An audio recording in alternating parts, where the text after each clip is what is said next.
Bom dia, mais uma manhã com Deus, priorizando a palavra de Deus. E nesta manhã do dia 10 de fevereiro, nós vamos meditar de Números, do capítulo 18 ao capítulo 20. Que a paz do Senhor encha o teu coração nesta manhã. Vamos falar dos deveres dos sacerdotes e levitas. Lembrando que Deus já tinha instruído muita coisa, mas agora eles estão já em vias de chegar à terra prometida, não é? Então Deus está dando aquela refrescada na memória deles, né? Pois bem, o Senhor disse a Arão: você e seus filhos, seus parentes da tribo de Levi serão responsabilizados por qualquer oferta relacionada ao santuário, mas somente você e seus filhos serão responsabilizados pelas ofertas relacionadas ao serviço social. Então, ele tinha 2 filhos. Lembra que 2 morreu? Pois bem, sobrou Itamar e Eleazar. E agora o próprio Arão. Então, nós teríamos 3 sacerdotes que seriam responsáveis aqui pelas ofertas relacionadas ao serviço sacerdotal. Traga seus parentes da tribo de Levi, a tribo de seus antepassados, para ajudarem você e seus filhos a cumprirem o serviço diante da tenda da aliança, quando os levitas realizarem a tarefa que lhes foram designada na tenda. Deverão cuidar para que não se aproxime de qualquer objeto sagrado, nem do altar. Se o fizerem, tanto eles como vocês morrerão. Junto com vocês, os levitas cumprirão as responsabilidades de cuidar da tenda do encontro e trabalhar nela, mas ninguém que não seja autorizado poderá se aproximar. Vocês se encarregarão pessoalmente do serviço do santuário e no altar, para que a minha ira não volte a se acender contra o povo de Israel. Eu mesmo escolhi dentre todos os israelitas, os seus parentes, os levitas, como presente para vocês, consagrado ao Senhor para o serviço da tenda do encontro. Mas você e seus filhos, os sacerdotes, devem se encarregar pessoalmente de todo serviço sacerdotal relacionado ao altar e aos que está por trás da cortina interna. Eu lhes dou o serviço sacerdotal como um presente. E assim nós devemos encarar todo o privilégio que Deus nos dá de servirmos ao reino, né? De sermos servos na casa do Senhor. É um presente, um privilégio. E ele continua aqui, ó. Qualquer pessoa não autorizada que se aproximar do santuário será morta. E o Senhor disse a Arão ainda, né? Eu mesmo encarreguei de todas as ofertas sagradas que os israelitas trazem a mim. Dou todas as ofertas consagradas a você e aos seus filhos, como porção permanente. A parte das ofertas santíssimas, que não é queimada no fogo, é reservada para vocês. Esta porção de todas as ofertas santíssimas trazidas a mim, tanto nas ofertas de cereais como nas ofertas pelo pecado, e as ofertas pela culpa é santíssima e pertence ao Senhor e aos seus filhos, comam-na como oferta santíssima. Todos os sacerdotes a comerão e considerarão esta santíssima. Todas as ofertas sagradas e ofertas movidas que os israelitas apresentarem a mim, movendo-as do alto diante do altar, também pertencerão a vocês. Eu os dou a vocês e aos seus filhos e filhas como uma porção permanente. Qualquer membro de sua família que estiver cerimonialmente puro comerão dessas ofertas. Também dou a vocês as primeiras ofertas de colheita que o povo apresentar ao Senhor, o melhor do azeite, do vinho novo e dos cereais. Todas as primeiras colheitas da terra que o povo apresentar ao Senhor pertence a vocês. Qualquer membro da família que estiver cerimonialmente puro comerá desse alimento. Tudo que em Israel for consagrado ao Senhor também pertencerá a vocês. E aí ele continua: o primeiro filho de cada família, a primeira cria de cada animal será oferecido ao Senhor. Lembrando que Deus não aceita sacrifício humano, tá bom? Olha só o que ele fala aqui. Mas o primeiro filho e a primeira cria dos animais cerealmente impuros serão sempre resgatados. Vocês deverão resgatá-lo quando eles tiverem 1 mês de idade. O preço do resgate é de 5 peças de prata, com base no ciclo do santuário, equivalente a 12 gramas cada peça. Não deverão resgatar, porém, as primeiras crias das vacas, ovelhas e cabras que foram separadas. Aspergirá seu sangue sobre o altar e queime a gordura como oferta especial de aroma agradável ao Senhor. E aí vem o nosso versículo 20. O Senhor disse mais a Arão: vocês, sacerdotes, não receberão herança, nem propriedade alguma na terra e no povo. Eu sou sua propriedade e a sua herança entre os israelitas. Darei aos levitas dízimo de todo o povo de Israel como herança e por seus serviços na tenda do encontro, né? Então, capítulo 18, 20, que eu acabei de ler, é o nosso texto do nosso devocional Priorizando a Palavra de Deus, né?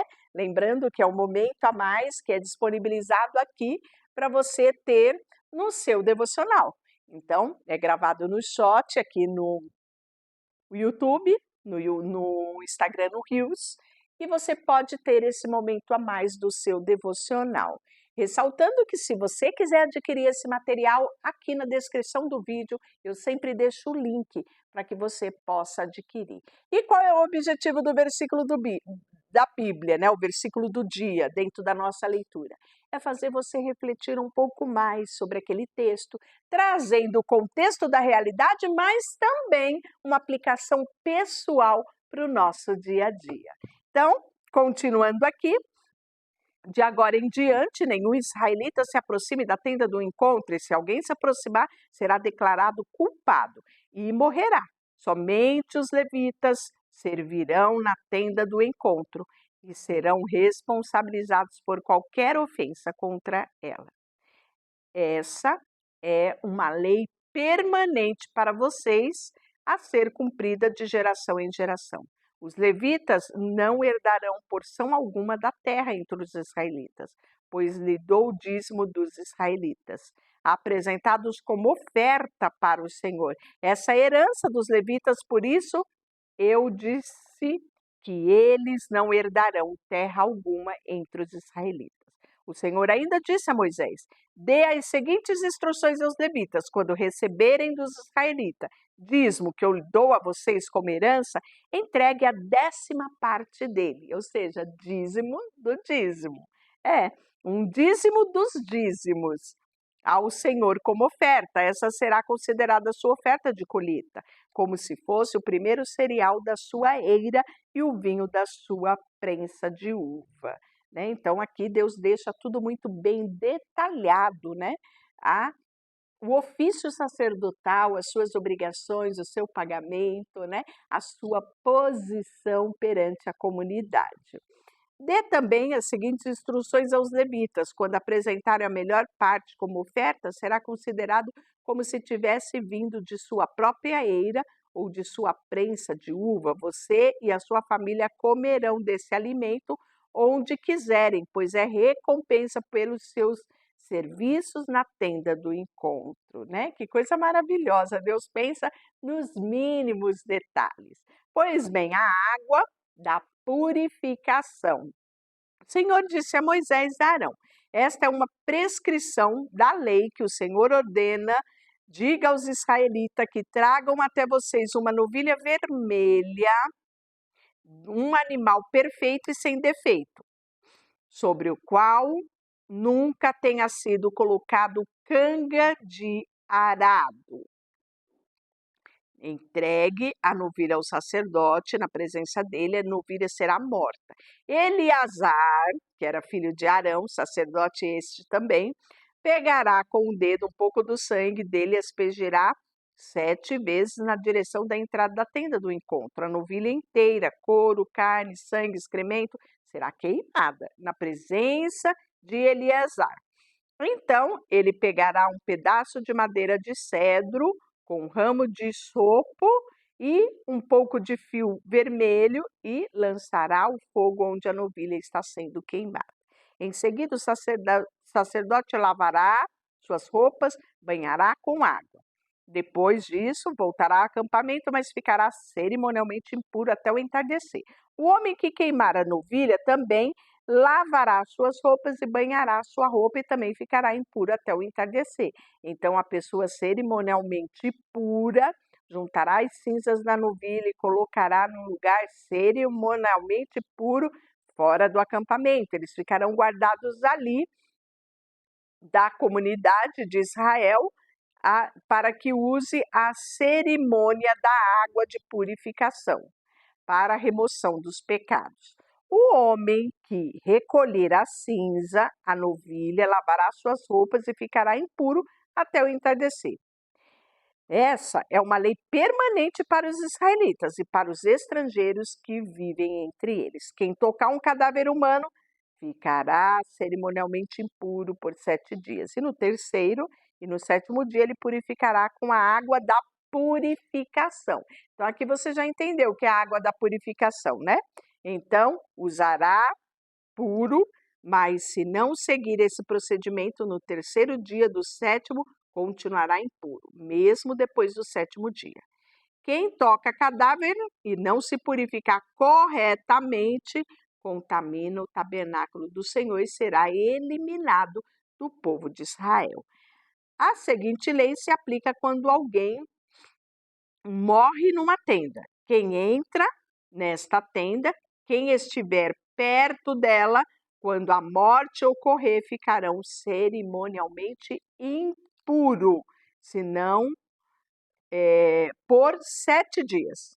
Qualquer vasilha que não tiver sido tampada também ficará contaminada.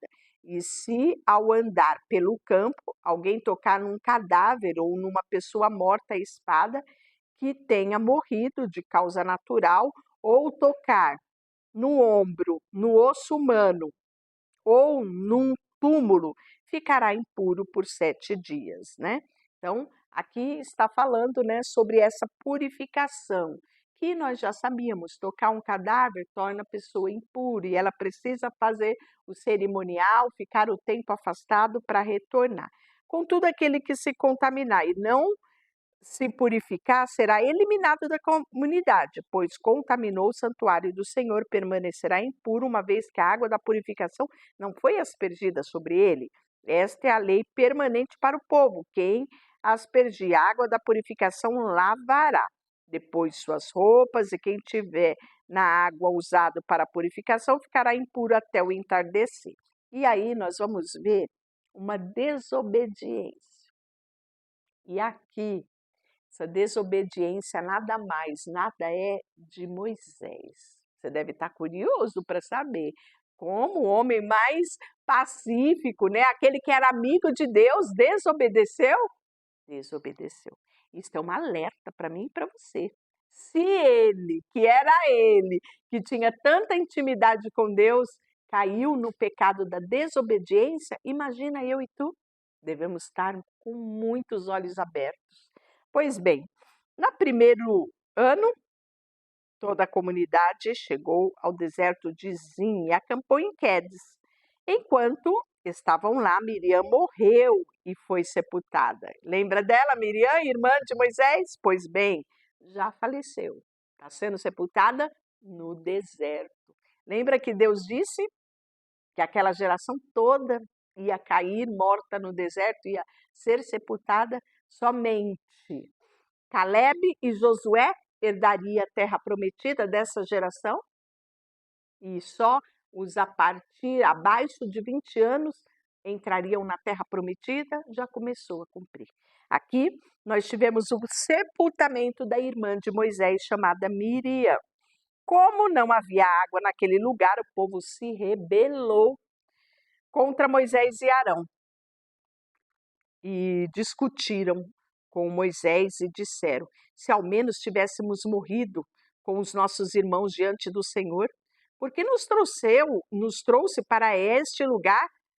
A comunidade do Senhor está toda aqui no deserto. Foi para que morramos junto a todos os nossos animais? porque nos obrigaram a sair do Egito e nos trouxeram para este lugar terrível. Essa terra não tem cereais, não tem figo, não tem uva, não tem romã, não tem água para beber. É a reclamação deles. Moisés e Arão se afastaram do povo e foram até a frente da tenda do encontro e se prostraram com o rosto em terra. Então a presença gloriosa do Senhor lhe apareceu. E o Senhor disse a Moisés: Vocês e Arão, peguem a vara e reúna todo o povo. Enquanto ele estiver, fale aquela rocha. Olhe bem, fale aquela rocha, e dela jorrará água. Vocês tirarão água suficiente da rocha para matar a sede de toda a comunidade e de todo o animal. Moisés fez conforme o Senhor o havia ordenado. Pegou a vara que ficou guardada diante do Senhor e, em seguida, ele e Arão mandaram chamar todo o povo para se reunir em frente da rocha. Ouçam, seus rebeldes, gritou Moisés. Será que é dessa rocha que teremos que tirar água para vocês? Olha mais o que ele disse. Então, Moisés levantou a mão e bateu. Isso mesmo. Deus tinha mandado ele tocar na rocha. Mas ele, enfurecido com essa fala, ouçam, seus rebeldes, gritou Moisés, né? Então, nessa fúria desse momento, ao invés de tocar a rocha, ele levantou a mão e bateu na rocha 2 vezes com a vara e jorrou muita água. Não é porque o milagre aconteceu que não virá consequência do pecado, consequência da desobediência. Veja só. E toda a comunidade, todos os seus animais beberam até matar a sede. O Senhor, porém, disse a Moisés e Arão: Uma vez que vocês não confiaram em mim para mostrar a minha santidade aos israelitas, não os conduzirei à terra que lhe dou. Por isso, aquele lugar ficou conhecido como Meribá, pois ali os israelitas discutiram com o Senhor e ele lhe mostrou sua santidade entre eles, né? Então, nós vamos ver que aqui Moisés desobedece a Deus. E aquela desobediência soou para Deus como uma falta de confiança. Triste, né? Pois bem, e Deus não volta atrás com essa decisão. E aí, enquanto estavam em Quedes, Moisés enviou representantes até o rei de Edom com a seguinte mensagem: É isso que dizem os seus parentes. Por que parentes? Porque o rei de Edom, aqui, o povo era os edomitas, e os edomitas era da descendência de Esaú. Lembra? Esaú, irmão de Jacó? Então, aqui eles têm parentes. Por quê? Esaú deu origem aos edomitas e os israelitas foi o seu irmão Jacó. Então, nós tínhamos 2 povos aparentados aqui. Pois bem, e aí, no caso, Moisés acha, né, que isso vai tocar o coração dos edomitas, né, no pedido. É seu conhecimento que todas as dificuldades que tivemos, nossos antepassados desceram ao Egito, onde tivemos por muito tempo, ali nossos antepassados fomos maltratados pelo egípcio, então ele conta toda a história, né? Mas Deus ouviu o nosso clamor, estamos acampados aqui, Deus nos tirou lá da terra do Egito, estamos acampados aqui próximo a vocês, em Quedes, cidade da fronteira do teu território, e pedimos que nos deixe atravessar a tua terra. Tomaremos cuidado para não passar pelos teus campos, vinhedos e não beberemos a água do teu poço. Seguiremos pela estrada real e só a deixaremos quando tivermos atravessado todo o território. O rei de Edom disse: Fiquem fora do meu território ou terei eu um encontro com vocês, eu e o meu exército. Os israelitas responderam: Ficaremos na estrada principal, e se nós e os nossos animais bebermos a sua água, pagaremos por ela. Apenas nos deixe passar pelo seu território, e é só o que pedimos. O rei de Edom retrucou: vocês não têm permissão de passar por nossa terra.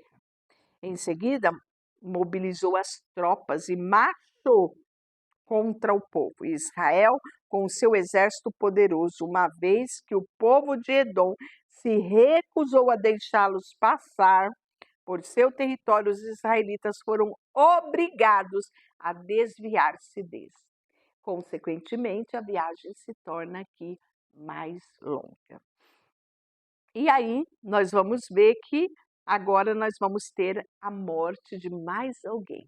Agora, dessa vez, o outro irmão de Moisés, é o sacerdote Arão. Então, toda a comunidade de Israel partiu de Quedes e chegou ao Monte Or. Ali na fronteira com a terra de Edom, o Senhor disse a Moisés e a Arão: é chegado o momento de Arão reunir-se aos seus antepassados. Não entrará na terra que dou aos israelitas, pois vocês se rebelaram contra as minhas instruções a respeito da água em Meribá. Agora, leve Arão e o seu filho Eleazar ao Monte Or. E, em seguida, tire a roupa sacerdotal de Arão e coloque em Eleazar, o seu filho. E Arão morrerá ali, e ali será reunido aos seus antepassados. E Moisés fez conforme o Senhor lhe ordenara. Os três subiram junto ao Monte Or, enquanto toda a comunidade observava. No topo, Moisés tirou a roupa sacerdotal de Arão e as colocou em Eleazar, filho de Arão. Então Arão morreu no alto do monte e Arão e Eleazar desceram. Quando a comunidade percebeu que Arão havia morrido, todo o povo de Israel lamentou sua morte por 30 dias. Deixa eu orar por você, Senhor, nesta manhã. Colocamos diante de Ti o nosso coração, a nossa vida, tudo que temos e tudo que somos. Em nome de Jesus, amém. E Deus te abençoe.